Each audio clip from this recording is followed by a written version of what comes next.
Em 1984, estava em Aveiro. Havia um grande festival, acho que pela primeira ou segunda vez, o Festival do Cinema Lusofono. E lá encontrei os cineastas angolanos, os cineastas de Guiné e os cineastas de Moçambique. E como essas pessoas estava lá 15 dias com José Cardoso. 15 dias, todos os dias, comi, estava com sua família em Aveiro. E também, como eu falava nesta época um pouco melhor português, então eu estava com eles, o único estrangeiro no mundo lusofono. E eles era muito curioso de ver os filmes deles, porque eu conhecia muito bem os filmes de Congo, Ruanda, Burundi, Senegal. Eu tinha um pequeno festival de cinema nesta altura, em Lovaina. E também me interessava em ler a literatura africana de fala português. Então eu tinha livros de Angola, Moçambique, a interesse estava lá presente. Também eu tinha um professor aqui em Lovaina que era um especialista de cinema, mas de história do Brasil e também da África, e do século XVIII. E eles me disseram sempre, Guido, tu deves também escrever sobre cinema africano, mas do ponto de vista dos africanos. E como eu conhecia muito bem, como eu conhecia alguns africanos e cineastas que tinham interesse nessa altura, começava também a escrever para a revista sempre sobre cinema africano. E um dia estava em Lovaina e como chama-se, o cantor português que começava a Revolução, como chama-se, Zeca Afonso estava lá, e uma noite me diz, estava a falar, então diz, estava em Moçambique, lá eu estava a trabalhar num filme, e eu começava a dizer que eu conhecia também José Cardoso e outros, e um momento ele diz, por que tu não vais escrever esta história? Eu disse, sim, mas vamos ver. Durante os anos encontrei também Pedro Pimenta. Nos festivais encontrei, quando havia um festival em Berlim, ou um festival em um lugar qualquer, quando havia um português falante, estava sempre com eles.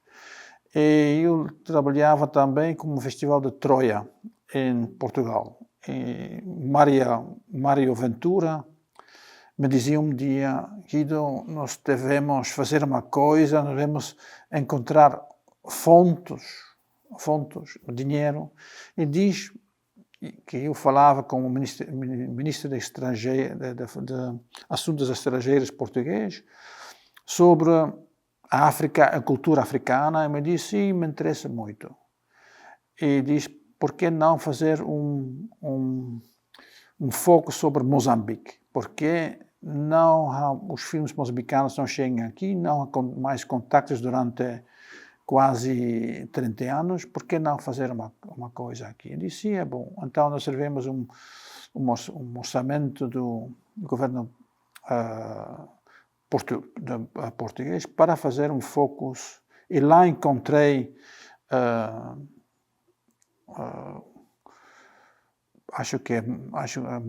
encontrei Mondelano, encontrei 2, 3 jovens de Moçambique, cineastas, e nós tivemos um grande colóquio.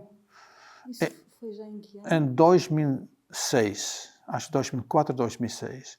E neste momento, para mim foi uma grande surpresa, porque neste grande colóquio com 4 ou 5 moçambicanos, com 2, 3 pessoas que eram expertos de cinema africano, havia só periodistas, jornalistas estrangeiros. Não havia um português.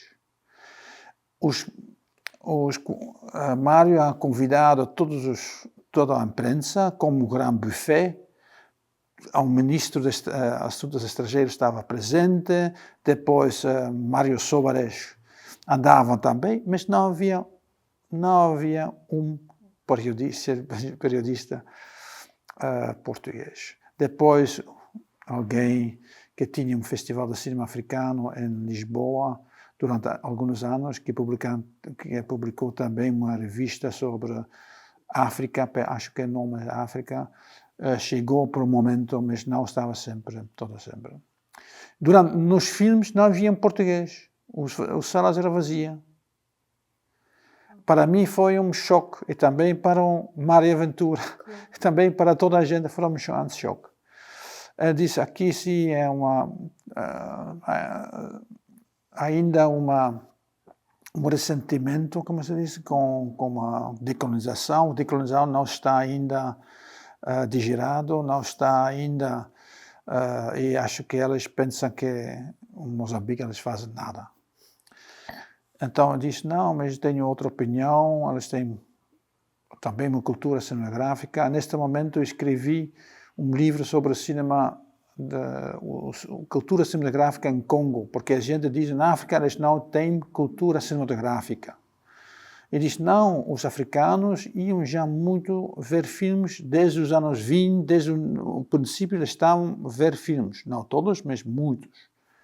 Ele disse, não pode ser. Então eu escrevi a cultura cinematográfica para Congo, depois para Ruanda e Burundi, e em um momento Pedro me diz, acho que é num festival, porque tu não escreves a mesma coisa para nós? Eu, neste momento, eu fui chamado para a Embaixada de Moçambique para andar a uma festa, pensava, mas era um barbecue, e era no fundo do jardim, havia um velho a fazer um barbecue. Então, ele me disse, vai ver esta pessoa, era Guia Busa.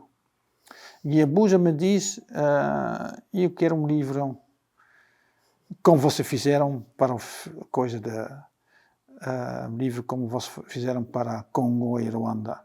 Porque a embaixadora estava no nosso festival ver filmes e tinha os livros. E o mestre diz, não vou pagar nada.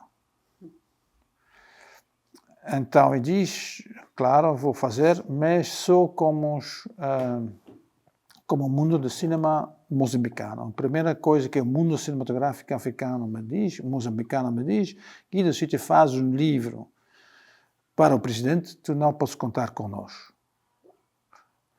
Diz, claro, percebe, porque o governo não está a apoiar o mundo do cinema. É claro que depois não devem dizer, aqui é um estrangeiro que escreveu um livro sobre vocês. Se nós vamos fazer um livro, vai ser juntos, e vocês vão ler e discutir sobre o texto. Então, assim, Pedro diz para o seu festival, nós podemos, é documental, porque eu vi que muitos filmes eram documentais, e muitos filmes feitos sobre Moçambique nos anos antes da Revolução, antes dos anos 60, eram documentais. Então, por esta razão, imagem e realidade, porque tinha a ideia que a gente estava sempre a buscar a realidade através das imagens. Mas, claro, durante a pesquisa descobri que a cultura cinematográfica do povo africano, do povo indígena, que não quero utilizar a palavra, mas o povo africano, era o cinema de ficção do Brasil, de México, de Índia, de Paquistão, de Bangladesh, é outro mundo.